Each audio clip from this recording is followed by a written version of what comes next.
Well, good morning to everyone.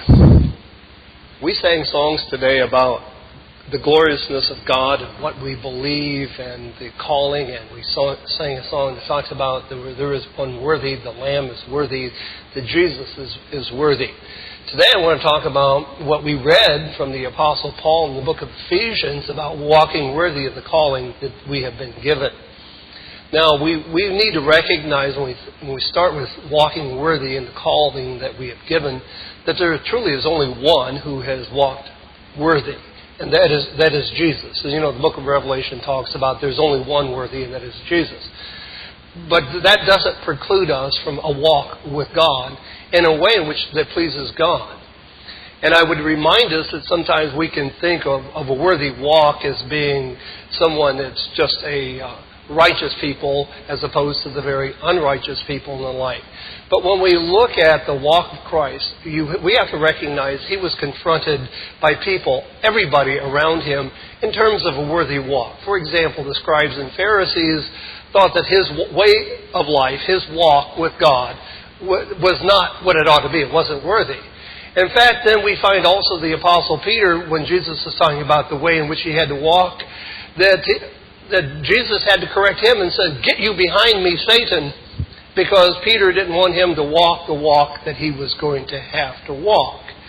And so there's much for us to learn and to understand. And what is interesting about what we're going to read here in Ephesians chapter 4, verse 1, is in part gives us, hopefully, a better understanding of how that we are to walk that walk, and a better understanding of how that we are to treat one another. Because our walk, our Christian walk, is about how we treat our fellow Christians as well as how we treat other people as well, who don't believe exactly the same or don't understand things exactly the same way that we do. I think we have to recognize in our humanity a reality. For example, in a marital relationship, husbands and wives don't always see things exactly alike. That should be no surprise. If that is a surprise to you, we need to talk. Because that's just the way that it is. We don't always see things exactly alike. But does that mean that we become very, very disagreeable? Do we become hostile? Do we become extremely critical of one another? Mac, a couple of weeks ago, gave a sermon from Revelation chapter 12, verse 10, where it talks about the accuser of the brethren. So what Paul says here, first of all, as a prisoner, notice how he puts himself, I am a prisoner of the Lord. He has me where he wants me. And I am a bondservant of his. And that, I think, is instrumental in our understanding and our attitude, is that we're a prisoner of the Lord. We are his. But in that quote, as he puts it, prisoner, we recognize this is a great relationship. This is a commitment that God made to us before the foundation of the world, and that we make to him as well. Then I urge you to live a life worthy of the calling you have received. The calling that we have received, the Apostle Paul wants us to understand, is an incredibly wonderful high calling that he has given to us. So the Apostle Paul, in the book of Ephesians, addresses the church, he addresses people, he addresses issues, and I think that can help us. And actually what prompted this is somebody was asking me recently about people that the both of us commonly knew in the past, and where were they and what were they doing?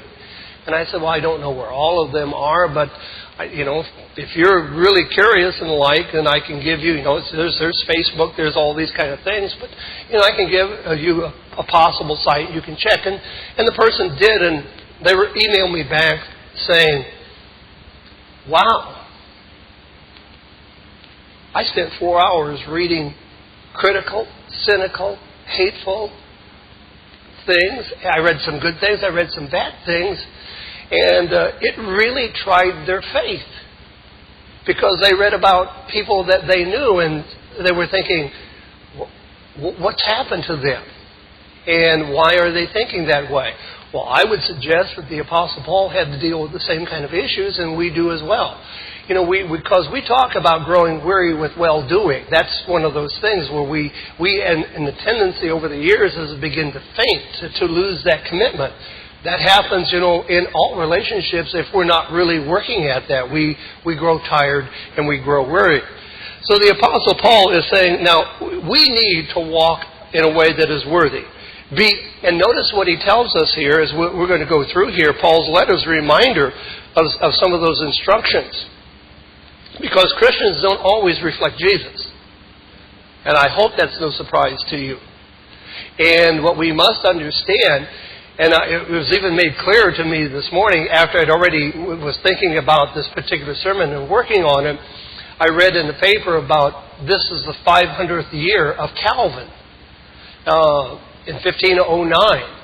And the article there is talking about John Calvin and what he did, what he believed, and how, that he was, in essence, kind of a father of democracy in a part, and capitalism. It was talking about the freedoms that he had. But then it said, well, he was, in essence, a totalitarian leader. He had all authority, and in spite of that, in cases where there were disagreements, an individual was burned at the stake. You're thinking, oh my, that's quite austere. How do you walk worthy if you've got a leader like that? But then we have to think about the Apostle Paul, whom we're reading from, what he did early on in his life as well. It's important that we understand that, because sometimes we can think these are just isolated incidents and they happen to us and we're treated unfairly. We can begin to think that way, and we can end up having problems that get bigger and bigger instead of being worked through and coming to Christ in our relationship. But he says, first of all, in order for us to walk worthy of the calling, he says, be completely humble and gentle. Be patient, bearing one another in love. It just doesn't say just love one another. It says bearing one another in love. It's how that we get through the difficult times that we have with one another, that we bear with one another in love. Make every effort. Oftentimes we think, well, I'll make an effort. But it says make every effort to keep the unity of the Spirit through the bond of peace. How do we want to keep unity today? Oftentimes we try to keep unity by the fact that we force unity upon people. And we make it. That isn't the way in which God operates or wants us to operate. Speaking of operation, if I can get Mac to move that thing, because her air stopped on Miss Zeffie. No, she's back to life again. Person on oxygen. We're all a little bit on oxygen. Anyway, it stopped. It's okay now, Mac. It's fine. It was just zinging. Anyway, make every effort to keep the unity of the strength through the bond of peace. There is one body, one Spirit, just as you are called to one hope when you're called, one Lord, one faith, one baptism, one God and Father of all, who is over all, and through all, and in all. Now, here's where we need to take a little bit of a focus here on what Paul is telling the church here. The church, is a letter for individualized instruction, also as well as corporate instruction as well. Now, there are examples and problems and difficulties within the church at Ephesus. To give you an example of some of the problems. Now, Paul is writing this letter, so let's take a look about walking the walk which we're called, which is worthy, some of the issues that they had. Paul says, then we will no longer be infants tossed to and fro by the waves, blown here and there by every wind of teaching and every cunning craftiness of men in their deceitful scheming. That's what Paul was facing. There were all kinds of doctrines and beliefs and ideas.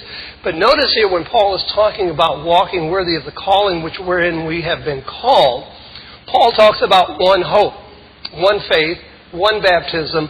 That is what the Apostle Paul is talking about. The Worldwide Church of God in Fairfield, Santa Rosa, and Modesto are located in the San Francisco Bay Area, regarded as the most prosperous region in the United States. We believe Jesus Christ when he proclaimed in Matthew 6:24 that serving God is more important than serving mammon. We welcome everyone to come and worship and fellowship every Saturday at the times listed on your screen and on our website, worldwidechurchofgod.com.